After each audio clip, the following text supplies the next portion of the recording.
In this video, we will be examining Latin sentences containing relative clauses and learning the best ways or methods for translating those types of sentences.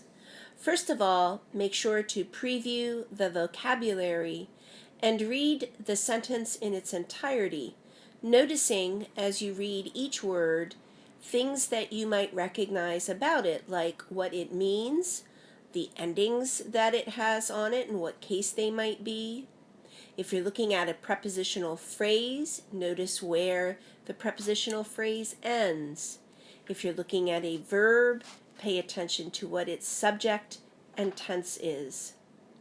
Let's read this sentence together. Milites qui in magno bello pugnaverant vidi. The first thing I notice are the two verbs pugnaverant and vidi.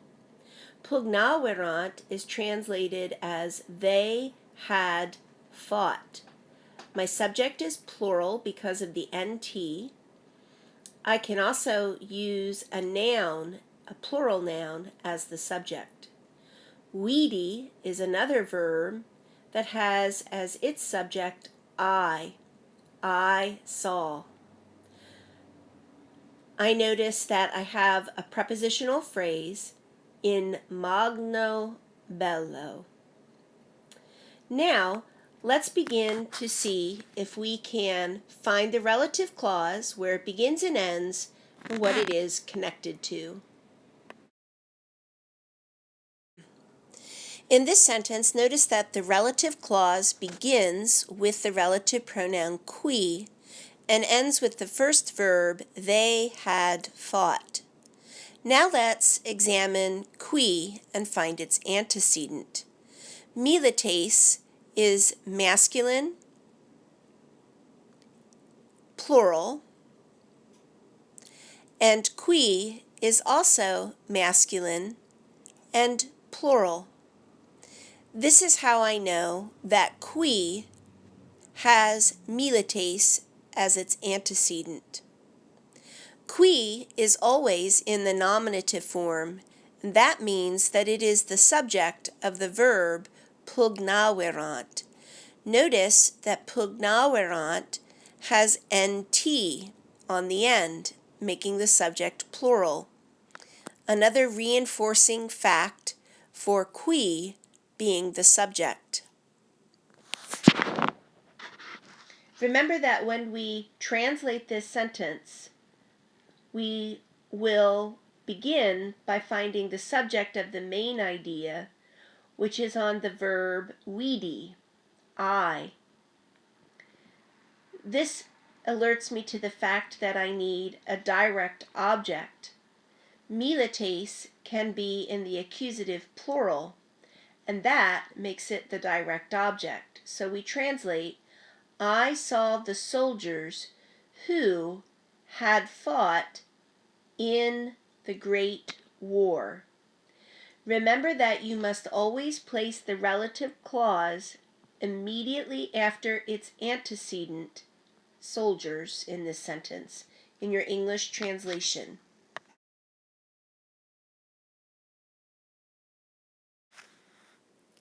Now we are ready to look at a new sentence.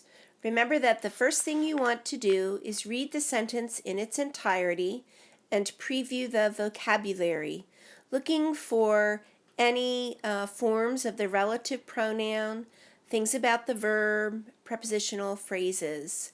Gravia erant tela quae portabamus.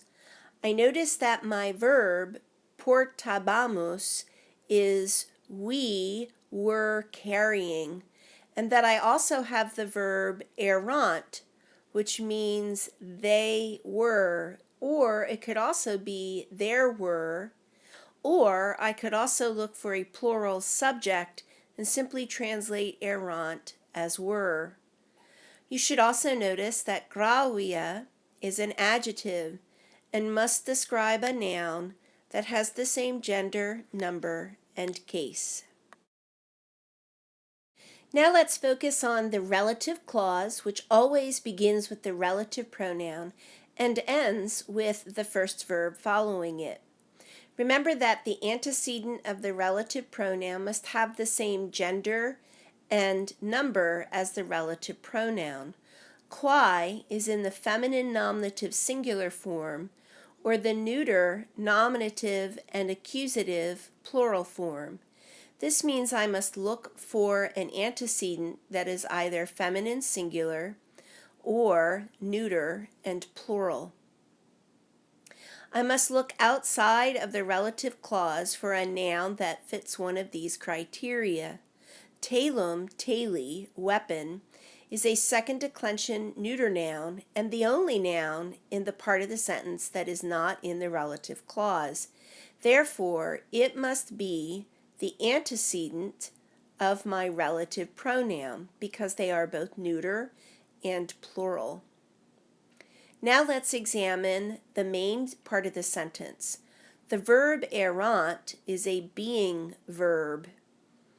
Being verbs require subjects and predicate nouns, but not direct objects, so tela is likely in the nominative case.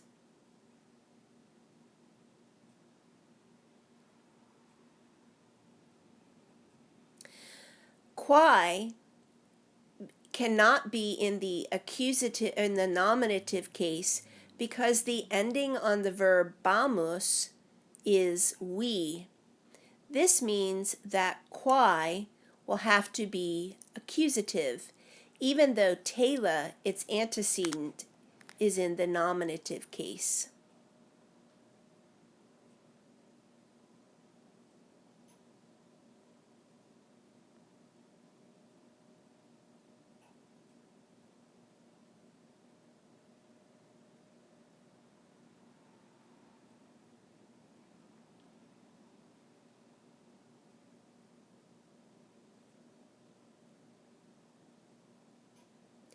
Now we are ready to put together the entire sentence.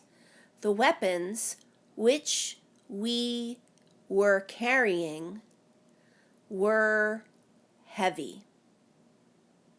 Remember that we have to use the which we were carrying immediately after the word weapons. Now let's look at our next sentence. Legio quae a Marco ducta est bene pugnavit. Did you notice the quae in the sentence and the prepositional phrase a Marco?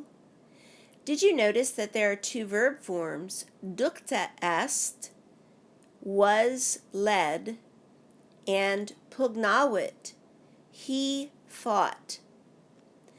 Both verbs tell us that the subject of each is singular. Now we are ready to go on and examine our relative clause, where it begins and ends, what its antecedent is, and how all of the words are connected together.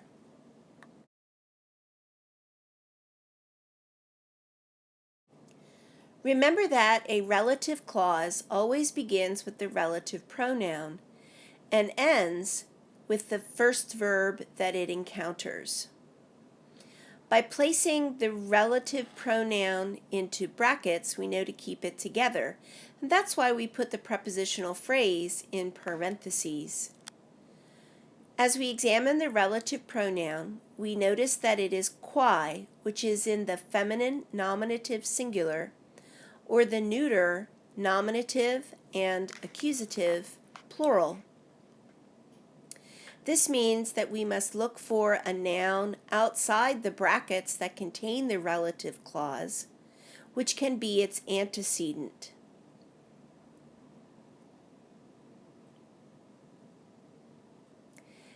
I notice that legio is the only noun that is outside of the brackets, and it is feminine, and the legio form is the nominative singular.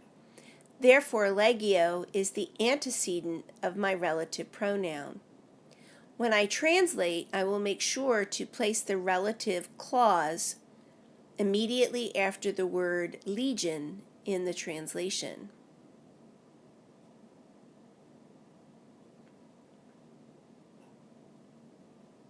Now let's look at how to put it together.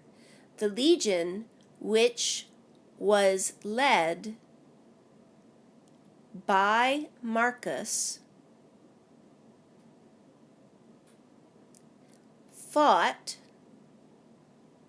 well. The legion which was led by Marcus fought well. Now let's examine the sentence, ubi sunt puellae feminaeque quibuscum ambulabas. Remember to look for familiar words and especially examine the verbs. In this sentence, I see sunt, they are or there are, and also the verb ambulabas, which means you were walking. Notice also that the form of the relative pronoun quibus is prefixed to the preposition cum, and so we will translate that word as with whom. Now let's begin to look for the relative clause, which begins with quibus and ends with the first verb after it, ambulabas. As I mentioned, recall that quibus is the ablative plural form. It's also dative plural, but because of the cum, that's what makes it ablative. Quibus occurs in all three genders, but because it is ablative and plural, I must look for an antecedent that is also ablative and plural. And recall that the verb has as its subject you. If I look at nouns outside of the relative clause, I should notice that puellae and feminae are both feminine and plural. Recall that que as a suffix on a noun is the word and joins together the two words, the one that is attached to with the one that comes before it. When we translate this sentence, we will say, where are the girls and women with whom you were walking? If you feel comfortable with these types of sentences, please continue by working on the practice sentences I have prepared for you. If you would like more instruction, listen to video B.